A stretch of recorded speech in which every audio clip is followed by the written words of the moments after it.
Mes Ivoiriens, Swali Diomandé, le journaliste sportif ivoirien que on connaît tous, donné son avis sur la concurrence entre Wilfried Sango et Guela Doué. Je vous lis ça, après on analyse. Il nous dit Guela Doué a des lacunes dans les replis défensifs. Pour moi, il ne doit pas passer devant Wilfried Sango. C'est pas fini.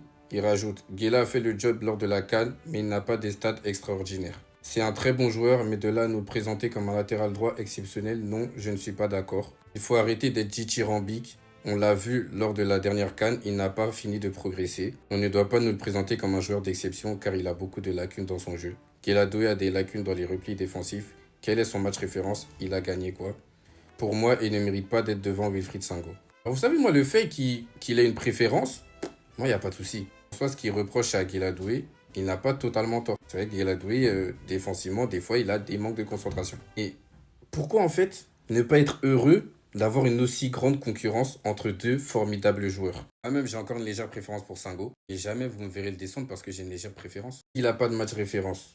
Bah, je trouve qu'à la CAN, quand même, quand on voit son jeu avec Amachalo, on peut se dire que petit à petit, ça va être encore plus fort. Se demander, il a gagné quoi? Ça, c'est quel argument, ça?